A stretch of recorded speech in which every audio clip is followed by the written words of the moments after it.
Hello friend, आप सभी का फिर से स्वागत है आनंद क्लासेस में। मैं आपका दोस्त आनंद।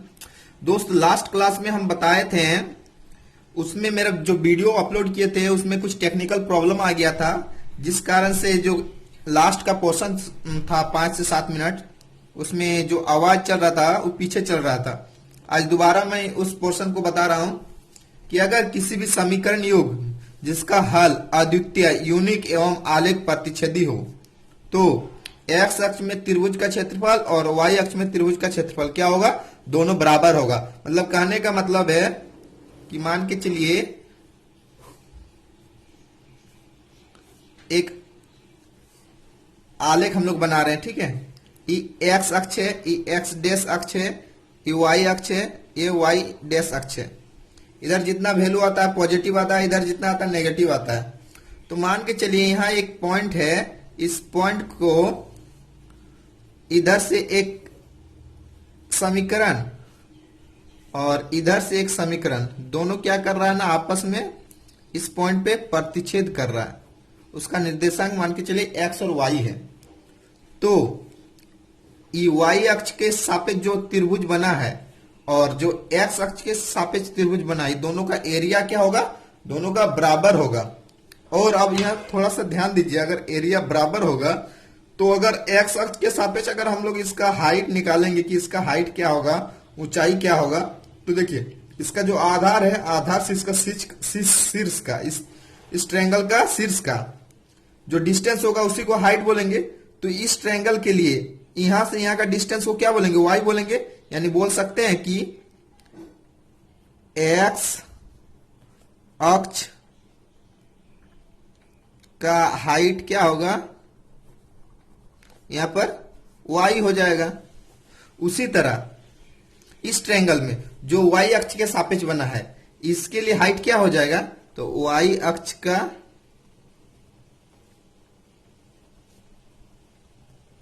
हाइट हो जाएगा आपका, यहां से देखिए, यहां से y अक्ष से इस पॉइंट का डिस्टेंस को क्या बोलेंगे? x बोलेंगे। तो ये हो जाएगा आपका क्या? x। मतलब y अक्ष के सापेक्ष बोलेगा तो हाइट हो जाएगा x, और x अक्ष के सापेक्ष जो ट्रायंगल बना है उसके लिए हाइट हो जाएगा y। अब इससे रिलेटेड हम लोग कुछ क्वेश्चन सॉल्व करते हैं। इसमें हम लोग का इस जानकारी का बहुत सारा फायदा मिलेगा। हम पढ़े हैं उसको हम लोग इस क्वेश्चन से प्रूव करके चेक कर सकते हैं। क्वेश्चन है 2x plus Y equal to 6 एवं x minus 2y equal to -2 है द्वारा खींचे गए आलेख का प्रतिच्छेद बिंदु 2,2 है, तो x अक्ष के सापेक्ष बने त्रिभुज का क्षेत्रफल ज्ञात करें। ठीक है, यहां पर बता दिया गया है कि जो यहां पर निर्देशक बिंदु है जहां पर दोनों प्रतिच्छेद कर रहा है, मतलब चलिए इधर से आ रहा है, जो कट रहा है उस वैल्यू को हम लोग को दिया हुआ है, यानी x और y का वैल्यू दिया हुआ है। ये भी 2 है और ये भी 2 है। ठीक है, तो अब हम लोग इसको लेके बढ़ते हैं। देखिए इक्वेशन में 2x plus Y equal to 0 है और यहां पर x के सापेक्ष बोलेगा। तो x के सापेक्ष अगर हम लोग बनाएंगे, जब x के सापेक्ष बनाते थे तो हम लोग क्या करते थे? y का वैल्यू 0 हो जाता था। तो जब y का वैल्यू 0 रखते हैं तो यहां पर इस इक्वेशन में तो क्या हो जाएगा? 2x इक्वल टू 6, क्योंकि y का वैल्यू 0 हो गया तो x इक्वल टू क्या होगा? 3। उसी तरह आप सेकंड इक्वेशन में रखेंगे y का वैल्यू 0, तो x इक्वल टू क्या हो जाएगा? -2 हो जाएगा। अब देखिए x कहां पर होगा? पॉजिटिव वैल्यू, यहां अगर वहां 1 है, यहां 2 है, यहां 3 है, इधर क्या होगा? -1, -2, -3। तो देखिए x का वैल्यू 3 यहां पर है और -2 कहां पर है? यहां पर है। तो यहां से लेके यहां का डिस्टेंस क्या हो जाएगा? ये दोनों वैल्यू को जोड़ देंगे, साइन पर ध्यान नहीं देंगे, ये दोनों का हम लोग को जानना है। ठीक है, जोड़ देंगे तो आपका क्या हो जाएगा? अगर इसको ग्राफ में हम लोग देखते हैं इस क्वेश्चन को, तो ग्राफ को और सटीक बना लेते हैं ताकि समझने में इजी हो। यहां पर हम लोग ग्राफ बना लिए हैं और जो निर्देशांक पॉइंट है जहां प्रतिच्छेद कर रहा है 2,2 है, यानी x का भी वैल्यू 2 है और y का भी वैल्यू 2 है। तो देखिए x इक्वल टू हम लोग का 3 निकला है और -2 निकला है। तो -2 से लेके यहां तक हम लोग, क्योंकि x का वैल्यू 2 है, इधर एक लाइन ड्रॉ करते हैं इधर एक लाइन ड्रॉ करते हैं। और दूसरा क्या है, x का वैल्यू 3 है, तो 3 से इसको हम लोग आगे ड्रॉ करते हैं। तो ऐसे आएगा, ऐसे आएगा, आएगा। तो देखिए ये जो कटा, अब हम लोग का दो ट्रायंगल मिल गया, ठीक है। अब इसका एरिया और इसका एरिया हम लोग को चेक करना कि बराबर आ रहा है कि नहीं। तो देखिए यहां पर -2 आया और 3 आया, तो इसका आधार यही होगा ना। तो यहां से बीच का दूरी को हम लोग इसका आधार बोल सकते हैं। तो इधर -2 है और इधर 3 है, साइन पर ध्यान नहीं देंगे, दोनों को जोड़ देंगे तो क्या हो जाएगा, 5 हो जाएगा। तो आधार इक्वल टू क्या हो जाएगा, 3 + 2 = 5। और हाइट इसके लिए क्या हो जाएगा, हाइट देखिए यहां से यहां का शीर्ष से लेके आधार का बीच का दूरी तो कितना है, ये वाला वैल्यू को y बोलते हैं, तो क्या है 2 है। तो इसके लिए हाइट क्या हो गया, हाइट हो गया जो निर्देशांक पॉइंट दिया हुआ है, ये वाला पॉइंट, यहां पर क्या है y का वैल्यू, तो y कितना है 2 है। अब त्रिभुज का क्षेत्रफल बराबर क्या होता है, त्रिभुज का क्षेत्रफल बराबर होता है 1/2 आधार गुना ऊंचाई। तो 1/2 आधार कितना निकला, 5 निकला, ऊंचाई कितना है 2 है। तो देखिए 2 2 2 से कैंसिल हो जाएगा, बचेगा क्या 5 वर्ग मात्रक। किसका निकला, x अक्ष के सापेक्ष निकला। अब हम लोग चेक करेंगे y अक्ष के सापेक्ष कितना आ रहा है। तो y अक्ष के सापेक्ष चेक करने के लिए हम लोग फिर यहां पर y अक्ष को लेकर बढ़ाएंगे।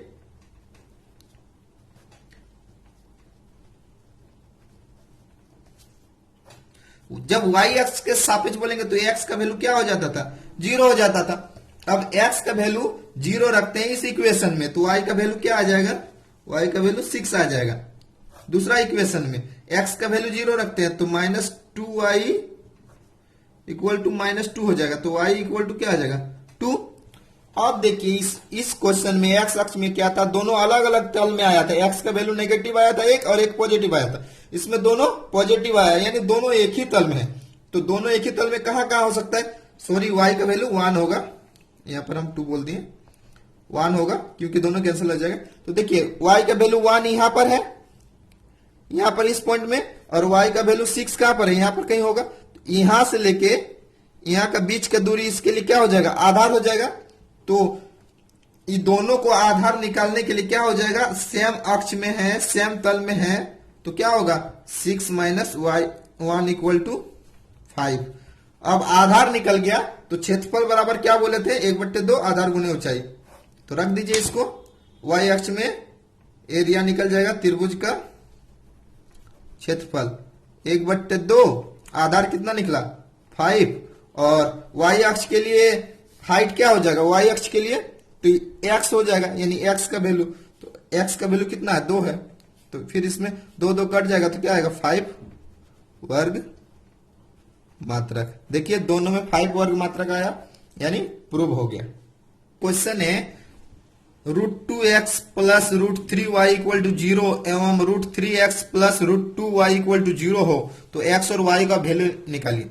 तो देखिए जब भी ऐसा क्वेश्चन अगर पूछ दे और दोनों का जो अचर वैल्यू है वो 0 है, तो इसका भी वैल्यू क्या होगा, 0 होगा, इसका भी वैल्यू 0 होगा। यहाँ अचर वैल्यू क्या है, यहाँ 0 है। तो आप नोट में इसको एक जगह लिख के रख लीजिए कि दोनों अचर मान क्या है, यहां पर दोनों अचर मान 0 है। अगर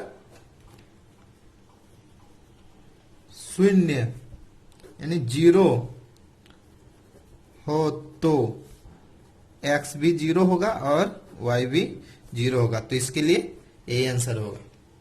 क्वेश्चन है अगर इस टाइप का रहे कि x + y = m है और x - y = n है, तो x और y का वैल्यू निकालिए। तो यहां देखिएगा दोनों जगह जो है ना सेम है, सिर्फ क्या है साइन में चेंज है। तो जब भी ऐसा रहेगा तो यहाँ पर बड़ा संख्या हम लोग क्या बोल सकते हैं, बड़ा संख्या देखिए जाहिर सी बात है कि बड़ा से इसको छोटा को घटा गया है, तो यहाँ पर हम बोल सकते हैं कि x का वैल्यू y से बड़ा है। तो हम बोल सकते हैं जब निकालने का रहेगा तो बड़ी संख्या इक्वल टू हो जाएगा x बोल रहे m प्लस n/2, और छोटी संख्या इक्वल टू हो जाएगा आपका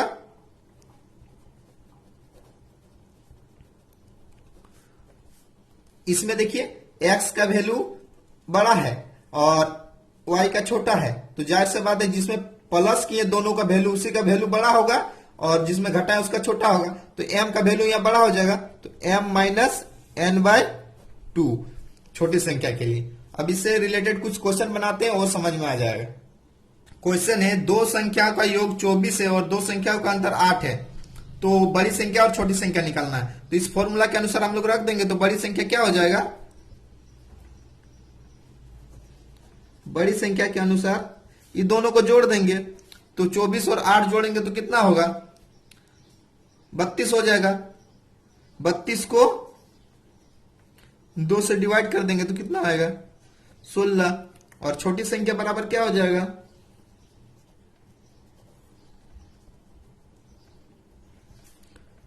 ये दोनों का अंतर 24 में 8 जाएगा तो क्या होगा, 16। 16 बट्टा 2 कितना आया, 8, यानी हो गया आंसर। ये बड़ी संख्या। अगला क्वेश्चन है 51x plus 49y equal to 1000 और 49x plus 51y equal to 600 दिया हुआ है, तो x और y का वैल्यू निकालना है।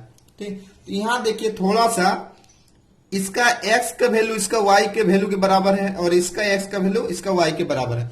जब भी ऐसा क्वेश्चन रहे ना तो दोनों को आपस में एक बार जोड़ दीजिए, तो हम लोग ऐसा बोल सकते हैं, जोड़ देंगे तो क्या आएगा,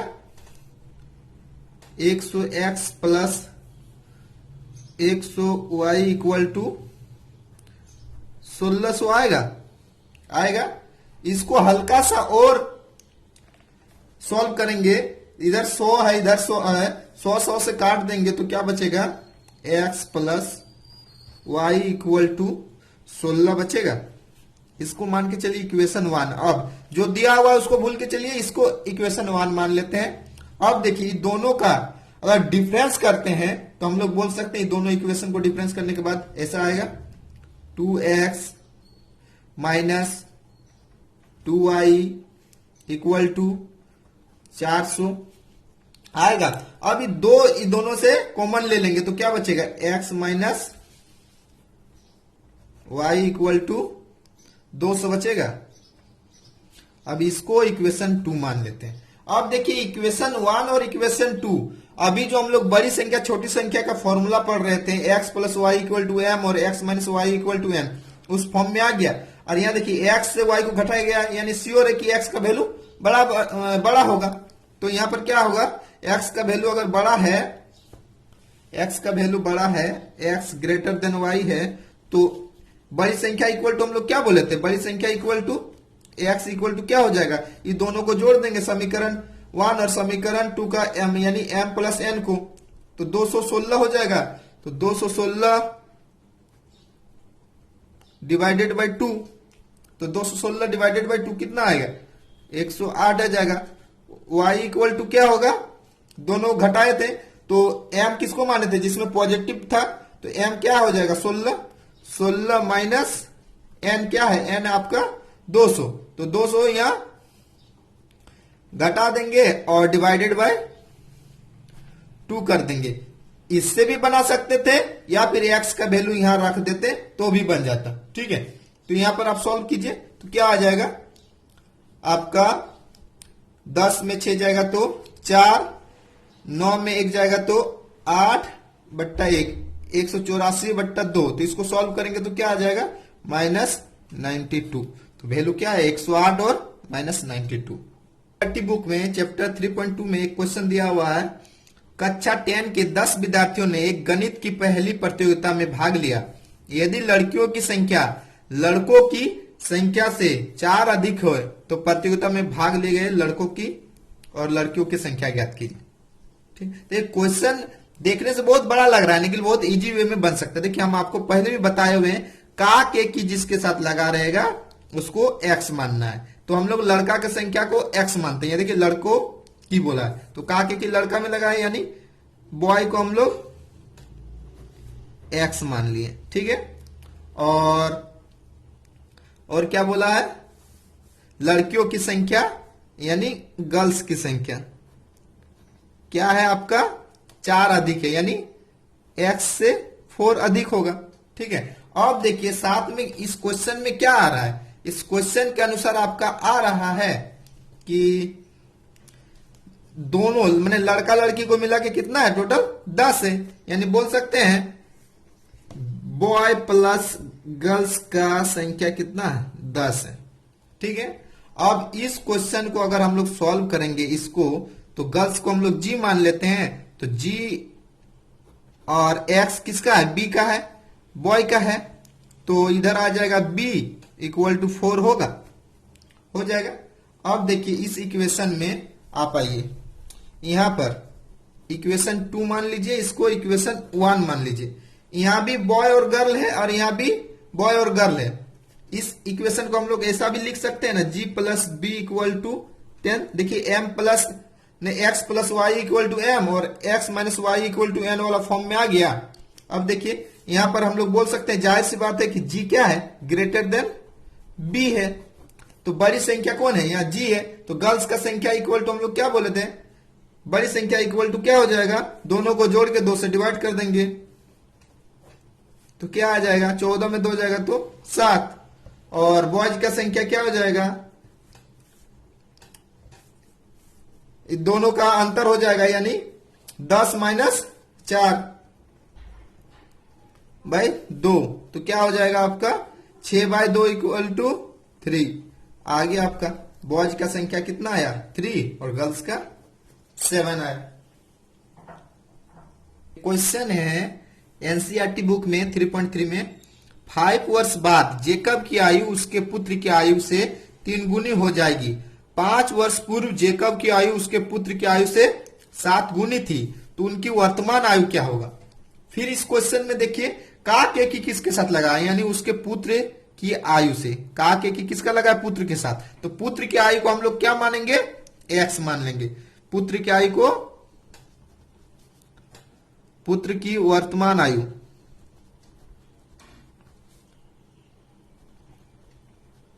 को हम लोग क्या मानेंगे एक्स मान लेंगे। ठीक है, तो एक फॉर्मूला हमेशा ध्यान में रखिएगा कि जब भी ऐसा क्वेश्चन दे दे कंपैरिजन टाइप का, कि एक के साथ एक को कंपेयर कर रहा है और उसका ईयर बता रहा है, तो इस फॉर्मूला को याद रखिएगा। फॉर्मूला है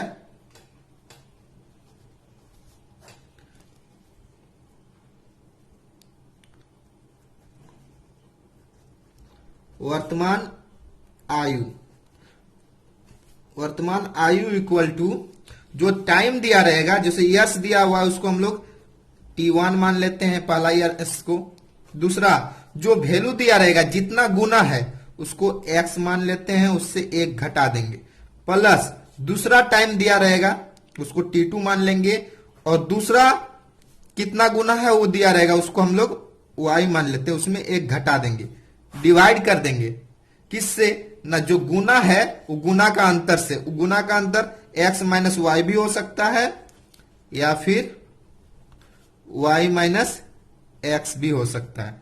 अब इस क्वेश्चन के अनुसार हम लोग चेक करते हैं वर्तमान आयु किसका, पुत्र की वर्तमान आयु को हम लोग लेके बढ़ते हैं। पुत्र की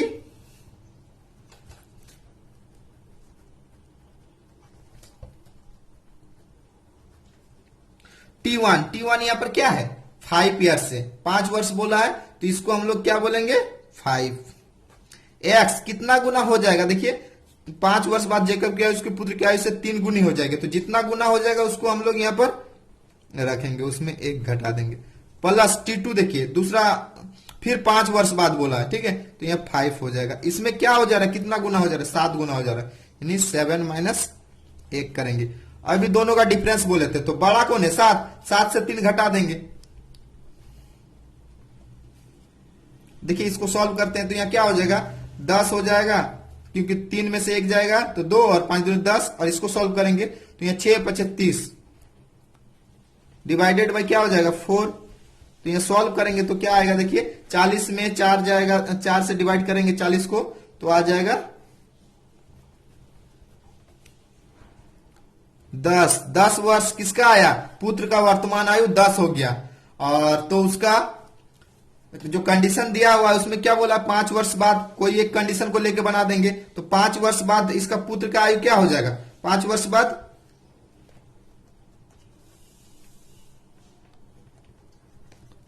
इसमें 5 जोड़ देंगे तो 15 हो जाएगा पुत्र का आयु। ठीक है। तो उसका फादर का यानी जेकब का क्या हो जाएगा, कंडीशन के अनुसार 5 वर्ष बाद जेकब क्या है, उसके पुत्र का आयु से 3 गुनी हो जाएगा। तो इसका 3 गुना कर देते हैं। जेकब की आयु, ये पुत्र का निकला 3 गुना आ जाएगा, 3 गुना 15, तो कितना निकल गया 45। इस कंडीशन से 5 वर्ष वाला कंडीशन से भी निकाल सकते थे, फिर 5 वर्ष पूर्व वाला कंडीशन से। अगर 5 वर्ष पूर्व वाला बोलता तो यहाँ 10 में से हम लोग 5 घटा देते। तो पूर्व वाला के हिसाब से अगर बनाना चाहते हैं तो उसको भी बना के चेक कर सकते हैं। चेक करते हैं, अगर पूर्व के हिसाब से अगर बनाते हैं 5 वर्ष पूर्व, 5 वर्ष पूर्व के अनुसार बनाएंगे तो क्या हो जाएगा, पुत्र की आयु 5 हो जाएगा। ठीक है। तो 5 वर्ष पूर्व जेकब की आयु क्या हो जाएगा, 7 गुना हो जाएगा। तो जेकब का क्या हो जाएगा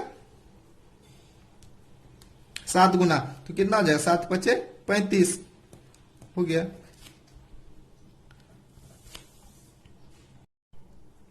अब देखिए वर्तमान आयु तो पुत्र का निकल गया, वर्तमान आयु कितना था 10 था, 5 वर्ष बाद 15 हो गया। जेकब का आयु 5 वर्ष बाद 45 हो जाएगा। तो यानी वर्तमान में उसका कितना हो रहा होगा, इसका वर्तमान में जेकब का 40 हो रहा होगा। उसी तरह इस कंडीशन के अनुसार भी अगर 5 वर्ष बाद बोलेंगे तो कितना हो जाएगा इसका, ये तो 5 वर्ष पूरा आया 35, तो 5 वर्ष बाद यानी वर्तमान में इसका क्या हो जाएगा 40 हो जाएगा। तो दोनों का वर्तमान वाला क्या निकला 10 और 40 निकला। अब तब अपनी पुत्री से कहता है 7 वर्ष पूर्व मैं तुमसे 7 गुनी आयु का था, अब से 3 वर्ष बाद मैं तुमसे केवल 3 गुनी आयु का रह जाऊंगा। तो फिर पूछा है दोनों का वर्तमान आयु क्या निकले। तो वर्तमान आयु अगर निकालने का बोलेगा तो का के कि किसके साथ लगेगा, अब तब अपनी पुत्री से कहता है 7 वर्ष में तुमसे 7 गुनी, तुमसे बोला है यानी तुमसे, जिसको बोलेगा उसी को एक्स मानेंगे। ठीक है। तो अब तब की पुत्री का आयु क्या हो जाएगा, उसको एक्स मान लेंगे। यहां पर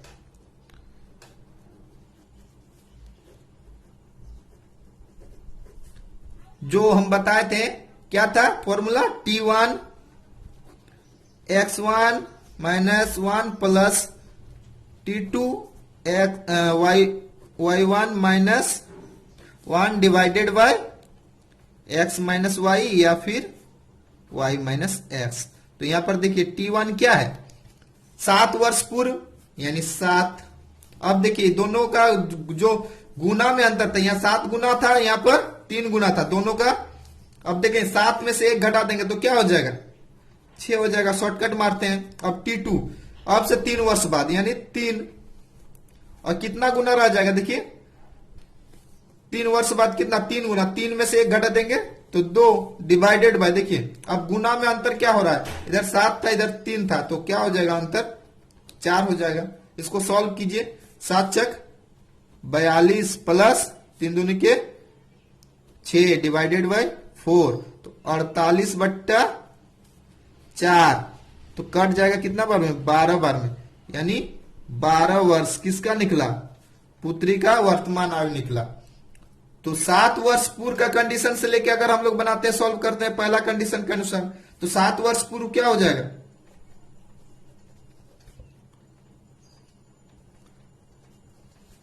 पुत्री का आयु क्या हो जाएगा 7 वर्ष पूर्व, तो 12 में से 7 घटा देंगे तो क्या हो जाएगा आपका 5 हो जाएगा।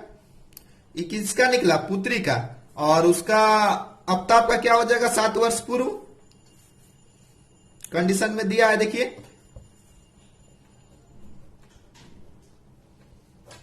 7 वर्ष पूर्व। अब तो आपकी आयु 7 वर्ष पूर्व में तुमसे 7 गुनी आयु का था, तो इससे 7 गुना कर दीजिए तो कितना निकला 35। ये निकला आपका 7 वर्ष पूर्व। तो उसका वर्तमान आयु क्या हो जाएगा, वर्तमान आयु अब तक का, तो वर्तमान इसमें 7 पूर्व बोला तो 7 जोड़ देंगे तो 35 प्लस 7 यानी 42 वर्ष, तो हो गया दोनों का। पुत्री का वर्तमान आयु हो गया 12 और अब तक का वर्तमान आयु हो गया 42।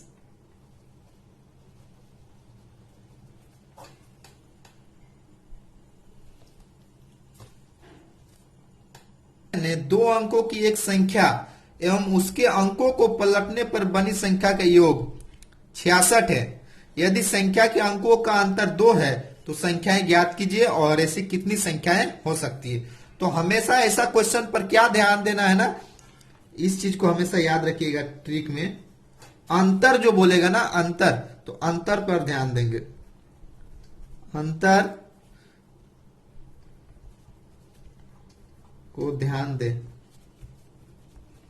तो क्या है अंतर? अंतर 2 है, तो ऐसा संख्या लिखिए जिसका अंतर 2 हो सकता है। क्या क्या हो सकता है? 1 और 3 अगर लेते हैं तो दोनों का अंतर क्या हो जाएगा? 2 हो जाएगा। और क्या लिख सकते हैं? 2 और 4। और क्या लिख सकते हैं? 3, 5। और क्या लिख सकते हैं? 4, 6। और क्या लिख सकते हैं? 5, 7। और क्या लिख सकते हैं? 6 और 8। अगला कुछ भी लेंगे तो क्या हो जाएगा? डबल डिजिट में चल जाएगा। तो यहीं तक हो सकता है। अब इस संख्या को हम लोग पलट के देखते हैं।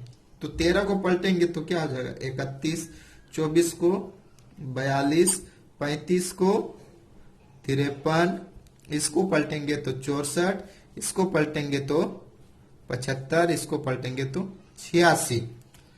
अब देखिए दूसरा कंडीशन क्या दिया है ना, दोनों को जोड़ने से क्या होना चाहिए? 66 होना चाहिए। पलटने से देखिए, दो अंकों की एक संख्या, उसके अंकों को पलटने पर बनी संख्या क्या योग। तो दोनों को पलट दिए। पलटने के बाद अब जोड़ के देखिए 66 किस में आ रहा, इसमें जोड़ते हैं तो 44 आया। इसमें जोड़ते हैं तो 66 आया। इसमें जोड़ते हैं तो 88 आ रहा है। इसमें जोड़ते हैं तो आपका 110 आ रहा है। इस तरह इसमें तो बढ़ते जा रहा है। तो 66 कहाँ आ रहा है? 66 इसमें आ रहा है, यानी 24 और 42 में। तो इसलिए हम लोग बोल सकते हैं कि वह संख्या क्या है? तो संख्याएं है आपका 24 एवं